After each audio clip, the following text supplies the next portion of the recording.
So, what happens when a 1400-year-old faith collides head-on with the forces of modernity? Today, we're going to dive into Islamic modernism, a really bold, ambitious, and, yeah, often controversial movement that tried to build a bridge between the ancient world of Islamic tradition and the fast-approaching modern future. And this was the question facing Muslim thinkers back in the 19th century. The world was changing at a dizzying pace, and they had to face this incredibly difficult choice. Was Islam just a relic of the past, or could it actually be a dynamic, living force for the future? And, this wasn't just some academic debate. For them, it was absolutely existential. This slide really lays out the core conflict, the clash of worlds. On one side, you have the established world of Islamic tradition, built on these foundational concepts like divine law, the caliphate, and the importance of community. And then, boom, on the other side, you've got this encroaching influence from the West, talking about totally different ideas like civil rights, democracy, rationality, and the individual. This was the ideological battle of the century, playing out in real time. Now, you got to remember, this wasn't happening in a vacuum. The 19th century was the age of Western colonialism, expanding rapidly into the Muslim world. This created a huge, urgent crisis and a desperate need for answers. How did this happen? And more importantly, what was the path forward? But here's the thing. It wasn't just about losing territory or military power. The challenge coming from the West was deeply intellectual. It was spiritual. It forced thinkers to look in the mirror and critically re-examine their own faith and their own traditions in a way they hadn't had to in centuries. And right out of this crisis, this period of soul-searching, you get the rise of Islamic modernism. Now, the goal here was not to just throw Islam away or to simply copy Western secularism. No, the proposal was to reform Islam from the inside out, to prove that it wasn't just compatible with modernity, but could actually thrive in it. So at its core, Islamic modernism was this massive effort to find harmony between faith and the values of the modern age. These thinkers truly believed that core Islamic principles, if you just understood them correctly, already supported concepts like social progress, reason, and civil rights.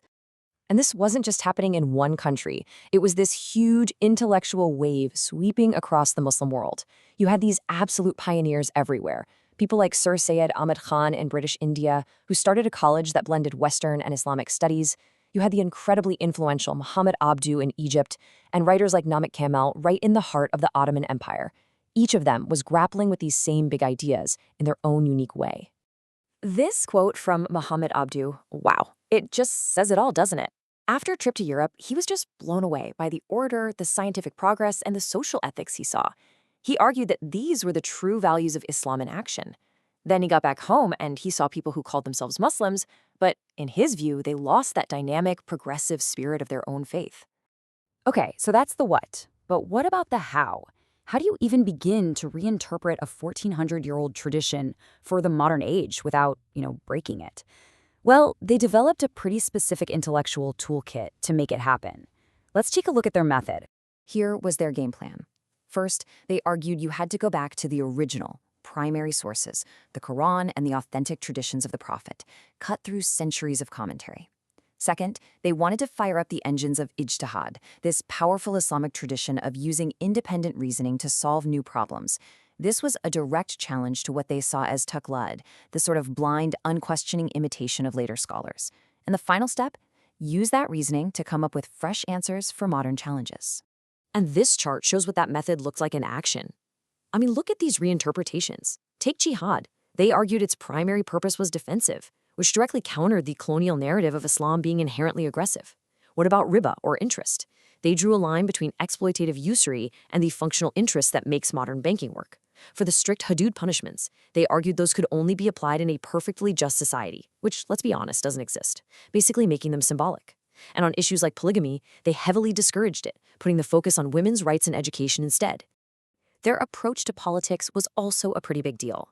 Thinkers like Ali Abdel Razik in Egypt basically scoured the scriptures and concluded, hey, there's no divine blueprint in here for one specific political system like the caliphate. They said people were free to create whatever government they felt was most fair and just. And that, right there, cracked open the door for things like constitutional democracy. But as you can probably guess, not everyone was on board with these radical ideas. The movement faced a powerful backlash from a lot of different directions, and that eventually led to its decline as the main intellectual force in the Muslim world.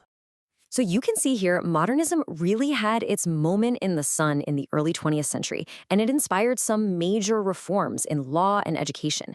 But after World War I and the collapse of the Ottoman Empire, the whole political landscape just shifted, and new, more radical ideologies started to grab the spotlight. The first major pushback came from the traditional religious establishment, the ulama. They looked at what the modernists were doing, and they didn't see reform, they saw bid'ah, a dangerous heresy. They basically accused them of throwing out centuries of sacred Islamic tradition just to adopt Western secular values. And that tension created an opening for a very different answer to the challenge of modernity: Islamism, represented by groups like the Muslim Brotherhood. It's like this: where modernists wanted to reconcile with modernity, Islamists wanted to resist it. Where modernists used intellectual debate, Islamists focused on political action. Their goal wasn't just to revitalize the faith, but to build an actual Islamic state that would implement their version of Sharia. And this is where you can see the family tree of ideas really start to fracture. A guy named Rashid Rida was a direct student of the great modernist Muhammad Abduh, but over time, he got disillusioned with the whole modernist project. He ended up moving towards a much more conservative, puritanical vision, and his writings became this key bridge connecting that early reform movement to the later rise of Islamism and Salafism. It was a real fork in the road. But here's the fascinating part. While that original movement kind of fizzled out, its ideas, they never completely vanished. In fact, you can see the echoes and the fingerprints of Islamic modernism all over the world today. It's very much an unfinished project. I mean, think about it. When you see state-led reforms like those in Turkey, or the entire field of Islamic feminism, which rereads the Quran from a woman's perspective, or even the way Muslims in the West developed a whole minority jurisprudence to navigate modern life, all of that traces its intellectual DNA right back to the original modernist movement. So even though that specific 19th century movement lost steam, its core project, that dynamic, sometimes messy engagement between faith and modernity, is arguably more critical today than ever before. The fundamental questions it raised are still the exact same questions being debated across the Muslim world right now. And that kind of leaves us with a final thought to chew on. In an age of artificial intelligence, climate change, and just mind-bending global interconnectedness, the challenges are even more complex than what those original modernists faced. So is that project of reconciliation something that belongs to history, or is it a task that every single new generation has to take up for itself?